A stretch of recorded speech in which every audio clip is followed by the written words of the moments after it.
Semee tu kwa chochote kwamba mimi nitafanya kesho, illa an yasha Allah, isipokuwa kila unalotaka kuliwekea ahadi ulitegemezee mashiati llahi, useme Mungu akipenda, Mungu akitaka. Yeye ndo aliyemiliki kila kitu mpaka sekunde za uhai wako. Hasa ile moro baadaye kesho, basi una uhakika shekhe? Huna. Wala taqulanna li shay'in inni fa'ilun dhalika ghada, usijisemee kwa chochote kile wewe kama mwanadamu nitafanya kesho, huna uhakika na hilo. Illa yasha Allah, sema akipenda Mwenyezi Mungu. Wadhkur rabbaka idha nasita, na ikiwa utasahau ukasema hivyo baadaye ukakumbuka, basi mtaje Mwenyezi Mungu sana. Waqul, na uwe na utamaduni, dasturi, kawaida ya kusema asa an yahdiani rabbi li aqraba min hadha rashada, huenda akiniongoza Mola wangu katika mafanikio nikafaulu vile nilivyojipangia, basi anikurubishe kulifanya suala hili kwa uongofu na faida zaidi. Utegemee kwa Mungu kila wakati. Lakini ndo wengine wamekataa kuwa watumwa, wamejikomboa kutokana na utumwa wao, mambo yao wanayaweza wenyewe, ndo wale wanaojipa uhakika. Mwingine kaondoka hapa mwenyewe kwa miguu yake, anaenda kucheki afya yake St. Thomas, anasema ana uhakika rais wa 5 atamuona kwa sababu afya yake ni nzuri, na kwenye kitabu chake kumeandikwa mtu mwenye siha anaishi 10, 2, 3 sijui na nini. Akaambiwa la, kumbe ndo ulivyo sasa. Hata huyo wa pili hakumuona vizuri. Kwa hiyo usijisemee mambo yaliyo nje ya mamlaka yako. Hapa wameambiwa Adam na yule aliyemshawishi kufanya kosa, nendeni duniani hapa, ondokeni, mtaishi katika mazingira ya kuwa ni maadui wenyewe kwa wenyewe. Na ni kweli tupo maadui wenyewe kwa wenyewe. Wengine wana sayansi ya kiza, haionekani, utashtukia tu kakuwekea zege mguuni, sijui umetiwa changarawe, unaambiwa kibofu cha mkojo kimeziba, kapitisha teknolojia yake ndani, mzee huko wa busara. Ukenda hospitali wanakuambia si hatuoni tatizo lolote, huku unaumwa. Nyote Waislamu, lakini aliyefanya hivyo alivyofanya anajihisi kama Mungu kamruhusu, maana ndo kampa yeye huo ujuzi na kesha mruhusu atumie. Mtakuwa ni maadui wenyewe kwa wenyewe. Fanyeni mnavyofanya, lakini ndo kwa sababu iko siku ya marejeo, haya masala yote yatakwenda kufanyiwa upekuzi na yatatolewa resolution. Maazimio yake au ufafanuzi wake utatolewa kesho.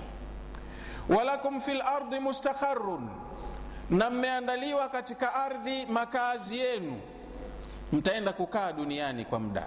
Wa mataun ila hin, na mtanufaika, mtastarehe, mtatumia neema za huko duniani kwa muda, na muda wenyewe yani waktu inqidai ajalikum, ni wakati wa kutimiza au kumaliza ajali zenu. Kila mtu aliyepangiwa aishi miaka mingapi, miaka yake ikisha ndo muda wa kumaliza starehe zake za dunia umetimia. Alichochuma atakiacha hapa hapa, umaarufu wake unaisha hapa hapa, na jamaa zake, rafiki zake wanampa heshima za mwisho, wanammalizia kabisa, alafu tena anaenda zake. Fatalaqa Adamu min rabbihi kalimatin fataba alayhi, akapokea Adam kutoka kwa Mola wake maneno. Fatalaqa Adamu, akapokea Adamu min rabbihi, kutoka kwa Mola wake, kalimatin, maneno. Alifundishwa maneno aseme ili iwe ndo sababu ya kupatana na Mola wake kwa kosa alilofanya. Fataba alayhi, akayachukua hayo maneno, akayasema hayo maneno kwa moyo wake thabit. Mwenyezi Mungu akakubali kupokea toba yake. Fataba alayhi, Mwenyezi Mungu akakubali kupokea toba yake. Innahu huwa tawwabur rahim, ndo dasturi ya Mwenyezi Mungu. Hakika yake yeye ni mwingi wa kukubali toba za wenye kutubia, na ni kwa sababu yeye ni mwingi wa rehema. Fatalaqa Adamu min rabbihi kalimatin, ay maana yake istaqbala Adam, alipokea Adam, alikubali Adam, da'awati min rabbihi, maombi aliyofundishwa kutoka kwa Mola wake, ushaniudhi, jambo hili nimekukataza, alam anhakuma an tilkuma ash-shajara wa aqul lakuma inna ash-shaytana lakuma aduwwun mubin. Mwenyezi Mungu kamhoji vizuri Adam, we Adam na we huyu mkeo, sikukukatazeni nyinyi na mti huu, na sijakwambieni kwamba huyo shaitani ni adui wenu wa wazi? Sasa iweje? Kweli waliambiwa na walitahadharishwa kwa kuto kukaribia huo mti, lakini ndo yaliyopita, kama walighafilika au walisahau mpaka wakajishtukia wamekosea. Kwa hiyo kilichotokea hapo, walipewa basi maneno waseme, wakasema yale maneno. Qala, wakasema, rabbana dhalamna anfusana, Mola wetu tumedhulumu nafsi zetu. Ulishatuambia kwamba tukiukaribia huu tutakuwa tumedhulumu nafsi zetu. Kwa hiyo ndo limeshatokea. Rabbana, Mola wetu, dhalamna anfusana, tumeshadhulumu nafsi zetu, wa illam taghfir lana, na kama hutatusamehe, watarhamna, na ukaturehemu, lanakunanna minal khasirin, kwa hakika sasa tumeikabili hasara, tutakuwa ni watu tulokula hasara. Kwa hiyo tunaomba utusamehe na uturehemu. Mwenyezi Mungu akakubali kuwasamehe na akawarehemu. Istaqbala Adamu, alipokea Adamu da'awatin, maombi, min rabbihi, kutoka kwa Mola wake, alhamahu iyaha, maombi ambayo Mwenyezi Mungu alimfundisha kwa njia ya ilhamu, alimfahamisha basi sema hivi. Fadaahu, Adam akamuomba Mola wake, biha, kwa kutumia maneno hayo aliyofundishwa. Wa hadhihi alkalimatu, na maneno haya, mufassiratun, yametafsiriwa fi mawtinin akhar, katika mahala pengine ndani ya Qur'ani, hayako hapa. Maneno haya aliyopewa Adam, mufassiratun, yamefasiriwa fi mawtinin akhar, katika mahala pengine, fi surati al-A'rafi, katika suratul A'rafi, ni sura ya 7 kwa utaratibu wa mashafu. Maneno yenyewe ni hayo ambayo tumeyasoma. Qala, walisema Adam na mkewe, wote ndo wamekosea. Walisema rabbana dhalamna anfusana, Mola wetu tumezidhulumu nafsi zetu, wa illam taghfir lana wa tarhamna, na ikiwa hutotusamehe na kuturehemu, lanakunanna minal khasirin, sisi tutakuwa ni miongoni mwa waliokula hasara. Ni aya 23 ya suratu al-A'raf. Fataba alayhi, walipokubali kuomba toba, Allah akakubali kupokea toba yake Adam. Fataba alayhi, akakubali toba yake. Kule kwenye Arafu imetajwa kwa muthanna kwamba wote wawili, hapa imetajwa kwa mufrad kwa sababu ya kuendeleza ule mtiririko wa jukumu au responsibility. Huyu Adam yeye ndo answerable wa yote, yeye ndo khalifa, yeye ndo kiongozi. Kwa hiyo yeye ndo alokuwa ameandamwa zaidi na mwenye uzito wa kesi, Adam alayhi salam. Fataba alayhi, kwa hiyo Mwenyezi Mungu akakubali toba yake, yani qabila rabbuhu taubatahu, Mola wake aliikubali toba yake. Adam kaomba msamaha, katubu kosa lake, Mwenyezi Mungu akamkubalia. Innahu, hakika Mwenyezi Mungu, huwa tawwabur rahim, yeye ni mwingi wa kukubali toba za waja wake na ni mwingi wa rehema kwa waja wake. Maana yake, inna Allaha, hakika ya Allah, kathirul qabuli litaubati, ni mwingi sana wa kukubali toba. Wasi'ur rahmati lilibadi, ni mwenye ukunjufu wa rehema kwa waja wake.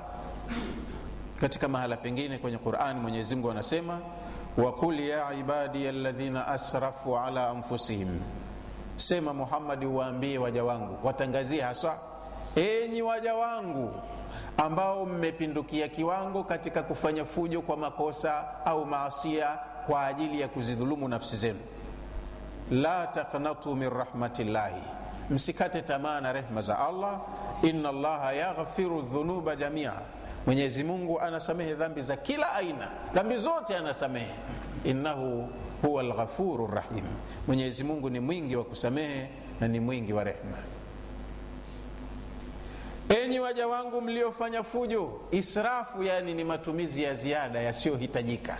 Mmefanya fujo ya ule uhuru wenu, mkajichukulia madaraka mikononi kufanya asiyoyataka Mwenyezi Mungu, aliyoyakataa, na mkayawacha mengi aliyoyahimiza sana na kuyawekea mkazo. Msikate tamaa kwa wingi wa makosa mlofanya. Eleweni kwamba tabia ya Mwenyezi Mungu, inna Allaha yaghfiru dhunuba jamia, Mwenyezi Mungu anasamehe dhambi zote, kila aina ya dhambi anasamehe. Innahu huwal ghafurur rahim, hakika Mwenyezi Mungu ni mwingi wa kusamehe na ni mwingi wa rehema. Kuna kisa alikisimulia Mtume sallallahu alaihi wasallam cha kuonyesha tabia ya Mwenyezi Mungu ya kusamehe makosa na kutuhimiza sisi tuwe tunaomba sana msamaha bila ya kujali ukubwa au wingi wa makosa ulokosea. Mtume anasema kuna mtu mmoja katika watu wa umma zilizopita aliua watu 99 kwa makusudi. Jambazi kubwa sana lilikuwa hili. Halafu siku zilivyoenda, uzee ulipomnyemelea, roho ikawa inaoga. Maana ukawa kijana ataoga huna, takufa huogopi, lakini kadiri ukipea sasa ndo unakuwa unaogopa kufa. Ajabu inakuwa sasa. Huyu bwana alipopea, uoga ukawa sasa unatawala nafsi yake. Akawa anatafuta mashehe, watu wenye elimu, watu wacha Mungu, kuwauliza yeye anayo fursa ya kusamehewa makosa yake. Kwa hiyo huyu bwana akamtafuta mwanawachuoni mmoja, kaulizia ni nani mwanawachuoni zaidi hapa katika nchi. Wakaambia nenda kwa fulani, huyu hapa ndo watu wanamsafiria sana, watu wote wanategemea kwake. Kwa hiyo akaenda kwa mwanawachuoni huyu bwana jambazi. Kenda kwa mwanawachuoni akamwambia, bwana wewe, nimekuja mimi nimeshaua watu 99 kwa idadi na wajua, makusudi kwa kuwadhulumu tu. Sasa ninakokwenda mbali, nimekuja kwako unifahamishe, ninayo fursa mimi ya kutubia, Mungu akanisamehe kwa kuua watu hawa 99. Yule bwana kavutavuta anachokijua katika aya za kitabu chake kwa wakati huo, akakuta aya inayo mafuhumu ya kwamba man qatala nafsan bighairi nafsin au fasadin fil ardi fakaannama qatala an-nasa jamia. Na kwa maana hiyo kwamba kakuta aya inayo maana mwenye kuua hana yeye dhamana ya kupata msamaha ila ni motoni.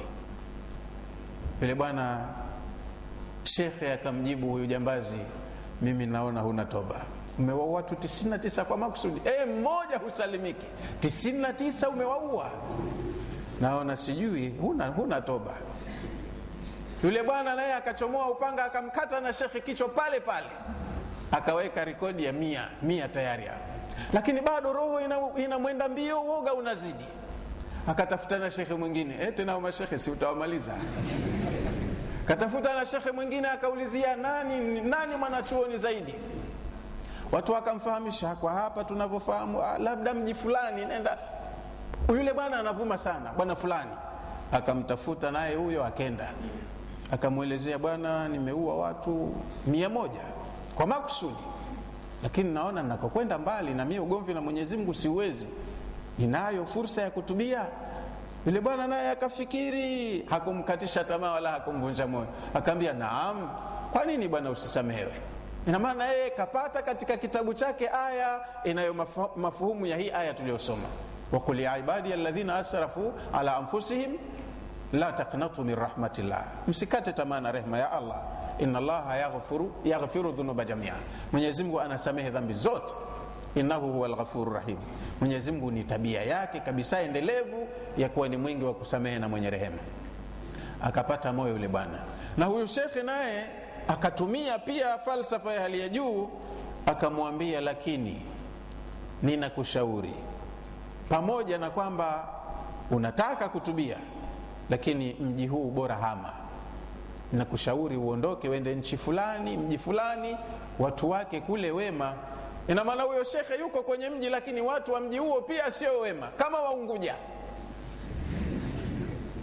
Maana dini ipo alhamdulillah, lakini hao wenye dini wanachosha. Wapo watu wanafani mbalimbali, lakini walio wa kweli wachache. Kwa yule bwana akamwambia, toka hapa nenda mji fulani, watu wake wacha Mungu kule wanafanya ibada sana, kashirikiane na wale kufanya ibada muda wako uliobakia, Mwenyezi Mungu atakusamehe tu, hamna tatizo. Yule akasikiliza ule ushauri na akauthamini sana, kwa sababu mtu mwenye mambo yake mjini pake inakuwa ni tabu sana kubadilika. Wewe hata kama unaamua nitaacha kuvuta sigara Ramadhani hii, basi ile utakapotia naacha kuvuta sigara, ndo watakuja watu wa kukirimu bure bure, pakiti hivi, wala kuja waomba wale washikaji.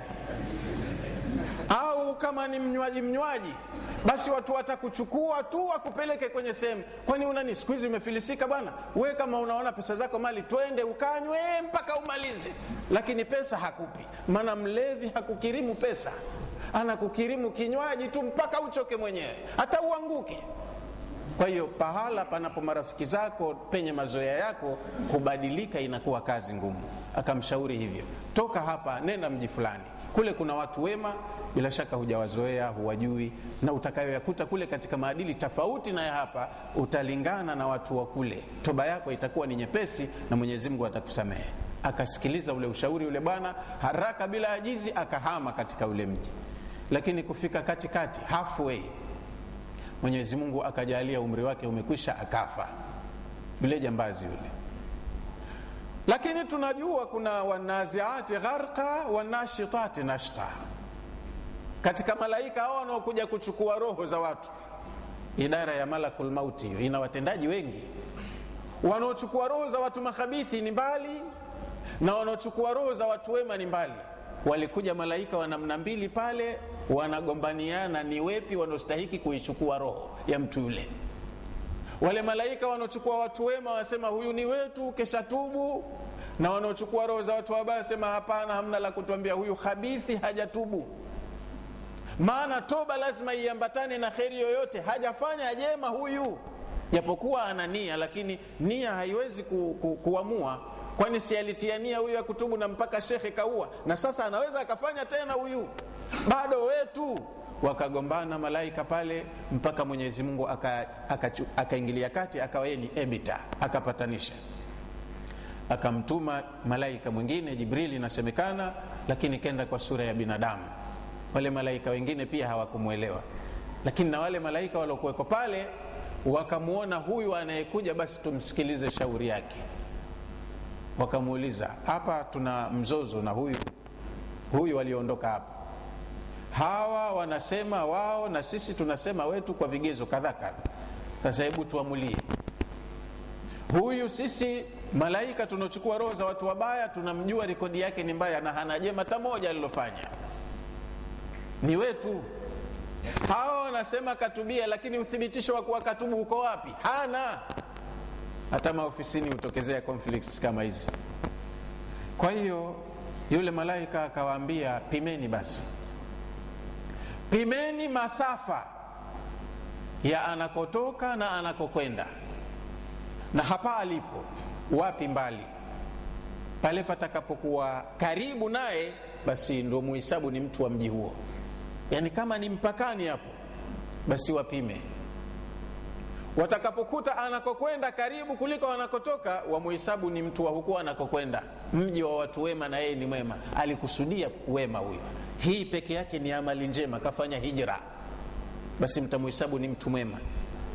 Lakini atakapokuwa huko anakotoka karibu zaidi, huku mbali, basi bado mtamuhesabu ni mtu wa huku, haijatimia sharti ya toba yake. Wakafanya hivyo. Walipofanya hivyo, Mwenyezi Mungu akaiamrisha ardhi ya kule anakokwenda jikunje, ikajikunja kidogo, ikapungua masafa. Na akaiamrisha ya huku anakotoka refuka, ikajinyoosha kidogo, ikaongezeka masafa. Lakini difference iliyopatikana inasemekana ni shubiri moja.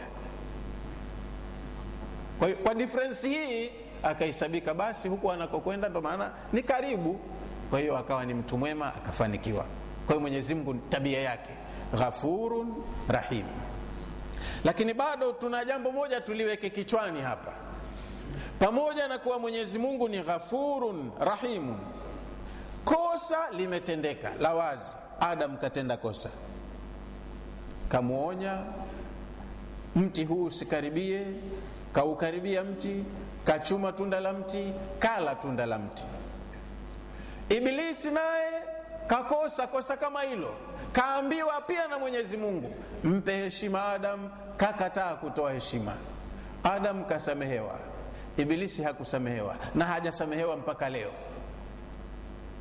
Pana hitaji kidogo tuweke akili makini, lakini inshallah tutakuja kutoa ufafanuzi katika darasa ijayo. Kwa leo tutamalizia hii aya.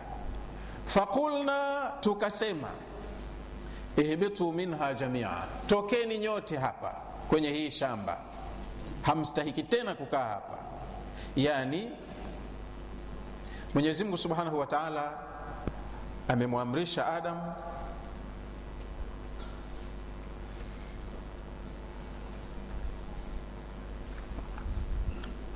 qulna habitu ba'dukum li ba'dhin aduun, tulisema teremkeni, baadhi yenu mtakuwa ni maadui kwa wengine. Walakum fil ardi mustaqarrun, na mtakwenda kukaa katika ardhi, wa mata'un ila hin, na mustarehe kwa muda kidogo mpaka ajali zenu zifike. Fatalaqa adamu min rabbih kalimatin, akapokea maneno Adam kutoka kwa Mola wake. Fataba alayhi, akakubali Mwenyezi Mungu toba ya Adam kwa hayo maneno aliyoyatumia kuombea toba. Innahu huwa tawwabur rahim, hakika yeye Mwenyezi Mungu ni mwingi wa kupokea toba na ni mwingi wa rehema. Kwa leo inshallah tutaishia hapo, tutakuja kuondokea na aya ifuatayo katika darasa ijayo biidhnillah taala. Wa ala hadha alqadr yaqif, wassalamu alaykum wa rahmatullahi wa barakatuh. Bismillahir rahmanir rahim, alhamdulillahi rabbil alamin, wassalatu wassalamu ala rasulillahi sallallahu alayhi wasallam. Rabbana anta samiul alim wa tub alayna innaka antat tawwabur rahim waghfir lana warhamna innaka antal ghafurur rahim. Inna minal والغم والكرب العظيم ومتعنا بالنظر إلى وجهك الكريم واجعلنا من الذين تجري من تحتهم الأنهار في جنات النعيم واختم لنا بسعادة منك يا أرحم الراحمين. اللهم إنا ندعوك كما أمرتنا كما وعدتنا إنك لا تخلف. أنت عالم بجميع حوائجنا فاقضها وأنت عالم بجميع عيوبنا فاسترها إنك أنت علام الغيوب. ربنا آت كل سائل منا مسألته وأجرنا من خزي الدنيا وعذاب الآخرة إنك على كل شيء قدير. ربنا اغفر للمؤمنين والمؤمنات والمسلمين والمسلمات الأحياء منهم والأموات برحمتك يا أرحم الراحمين. اللهم إنك عفو تحب العفو فاعف عنا. اللهم إنك عفو تحب العفو فاعف عنا. اللهم إنك عفو تحب العفو فاعف عنا. وصلى الله على سيدنا محمد وعلى آله وصحبه وسلم. الحمد لله رب العالمين.